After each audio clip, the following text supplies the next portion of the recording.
Nothing is hidden under the sun. Whatsoever a man doeth on this earth, it is a matter of time. The secret will come to public. There is no secret any man will ever die with that will not be revealed. Even after your death. It took 60 years for us to discover that Adekunle Fajoyi is the leader of 1966 January 15 coup. 60 years later, don't take my word for it. Watch the next video. Talking about the coup in 1966. Was the coup a revolution or simply a coup went wrong? It wasn't any revolution. Chikuma Zegu happened to be in Kaduna here. He was born in Kaduna here. He schooled in Kaduna here. Everything, he knows all these northern politicians. You get me? He was with the military intelligence before he was posted to the Nigerian military school now, which later on became NDA. He was an instructor. He was not only an instructor, he was a chief instructor. He was more or less the leader of the coup in Kaduna here only. But the general coup leader, when we came to understand, after going through some of the, accounts by some of them who participated seriously, especially in Lagos and other things, we came to understand the former governor of Western Nigeria, late Adekunle Fajuyi, was their mentor, was their leader. But nobody knew because those people were not tried. If they had been tried by Rossi, court martial, during the interrogation and so on, that so many fans would have come, but he refused to try those people. He allowed them to remain inside the prison. Now you have watched the video.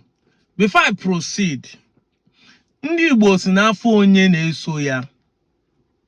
Sometimes your name goes with you. Because in the ancient time, it's not like this modern day where people give person name divine, Mary. Even some people are giving their son, their daughter Mary, do not even know the meaning of Mary. They just believe it's a Bible name, that if Mary is a virgin, or Mary was blessed, or find just that story. But in those days, names were given according to events that situated the existence of the people. Like my grandmother's name is called Ndigbo because she was born in a village, along the village called Akuku. They call her Ndigbo. You know, I keep saying it that in the entire Nigeria, Igbos are one of the tribes that has their names, the name of their tribe inside their name. We have Igbo as an Igbo name. As a surname Igbo. We have Igbokwe. Today we have people like Joe Igbokwe working for the APC. It's an Igbo name. Igbo word is in it, but you hardly see like Yoruba that we have, or Yoruba that we have Yoruba as a name inside their name. Even a village name. The Igbo village, Igbo Nkwo, that today call Igboku. I talk of Akuku Igbo. I talk of Igbo Binuzo, which is today corrupt to Ibuzo.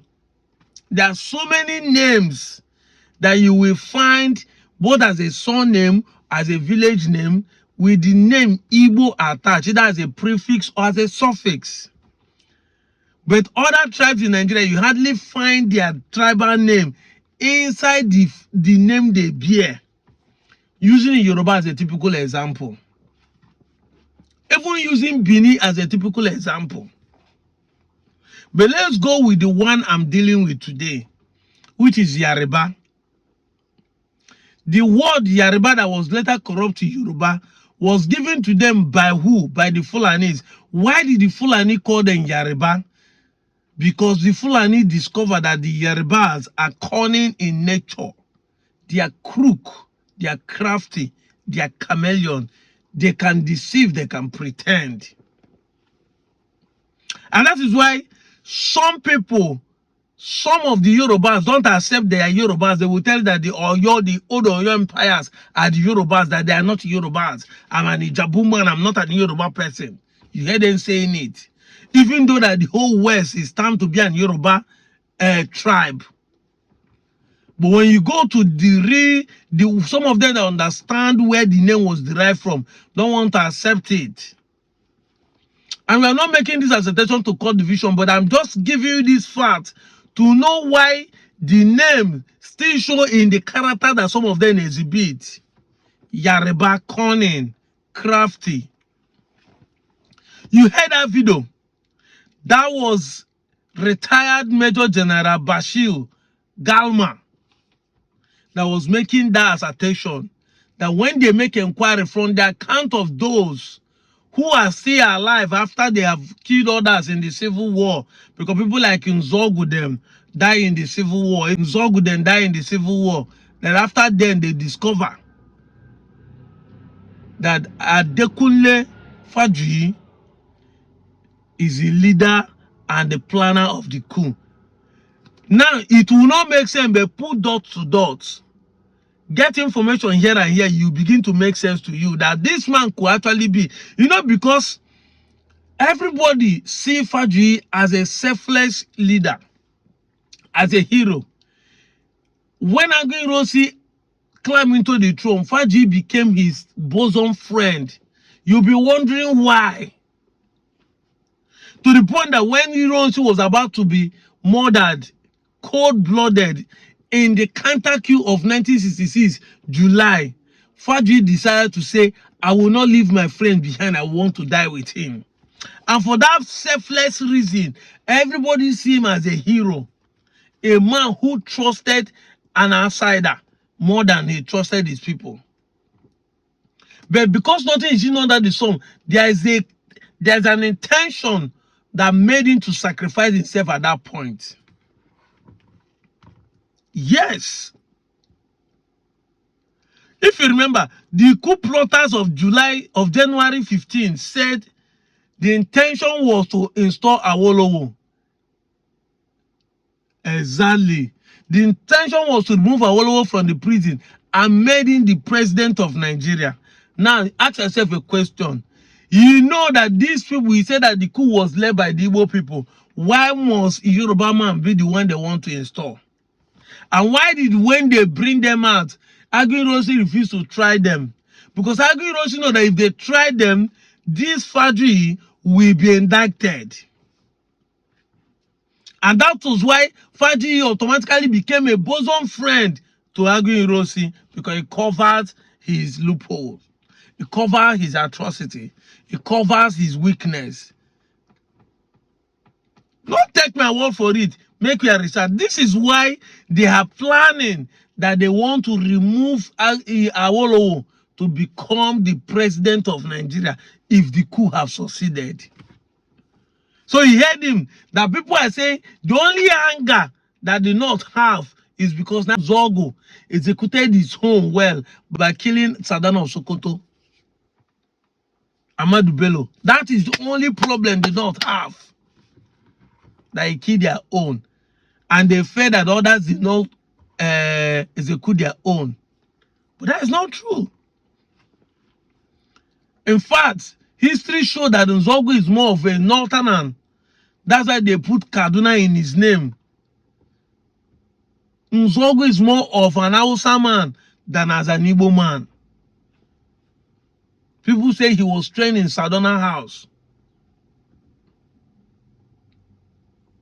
So you can see, nothing is hidden under the sun. I keep telling you people this thing that time after time, the truth about what transpired will keep coming out. The problem we're having today that evil runs faster than good. When you hear breaking news, it's more of a bad news than a good news. And funny enough, when a bad news come out, it trends faster. This particular video will not trend for people to see the reality on ground. And even if it trend, some people have been brainwashed to believe that Igbos are the problem. Remember when IBB wrote a book saying that the coup is not an Igbo coup. And it goes on to say this is Awolowo initiation. This is an Awolowo initiative. Now more facts are coming out from the same northern person saying that this man is the one who is involved. Although he's late, we cannot see his side of the story. But I can tell you, if you put dot to dot, if you connect two informations, you begin to understand that these things are truth about who they say they are. But after the coup, all the Awolowos and the Adekunle Fajuyi decide to deny or even pretend as if they did not participate in the coup. But even when the civil war started, they are the one that even, Awolowo was the one that even planned more things to happen to the Southeastern people than to even make them survive the war. Of course, everybody knows that Awolowo is one that initiated what they call tribal politics. So it's easier for him to say, this tribe that have been dealing with me in the political arena, that be using Nnamdi Azikiwe and Michael Okpara, it is time to eliminate them. But he never knew that politics will never ever favor him from that moment after. That is why he committed suicide and killed himself. The same thing that happened to Fajuyi happened to Awolowo. When the guilty conscience hold them more, they have nothing to do but to murder themselves. You must see Fajuyi as a hero, but today we know why he did what he did. His conscience could not carry it anymore. His conscience could not carry it. After he saw the written hands on the wall, what the North were trying Nigeria to be because of that counter coup. You know that if Aguiyi Ironsi is killed, his conscience will not allow him to rest. He rather give up his life at that moment, or side by side with Aguiyi Ironsi.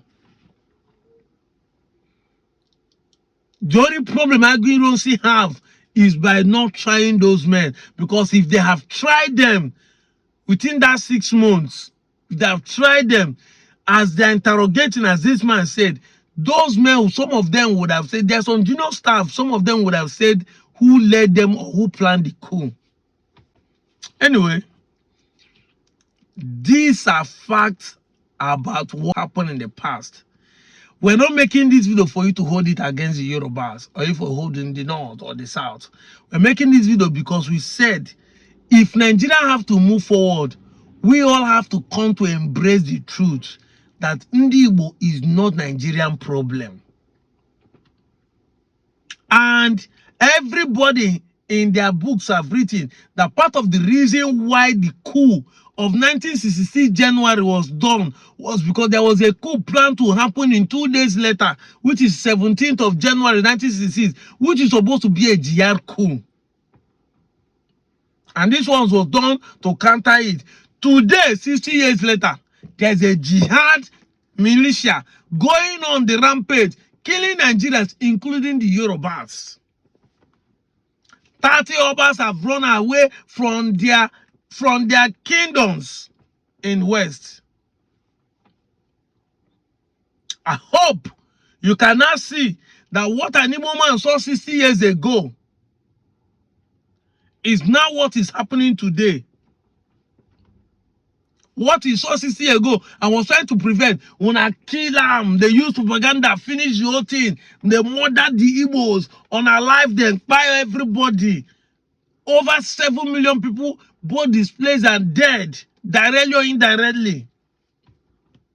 Today, the same jihadists they want to prevent that period is still lavishing this country front and back. Yet, some people are even that Igbo man is their problem. I keep saying it. Even if you think Aguiyi Ironsi or Igbo man is the problem, you have had power for 60 years since after the Civil War. Why haven't you fixed it? Is it not a shame to you that you have 60 good years? Yoruba, Hausa Fulani, Yoruba, Hausa Fulani, you have had power. Apart from Jonathan from South, you have power in the North and in the West. For 60 years, you have not been able to fix this same problem. Is it not a shame to you? Yet, an Igbo man who is the most competent one to contest, you still want to use tribalism to hold Nigeria in captivity. You keep living in bondage like Kenneth Okonkwo. I'm out of here, Joe.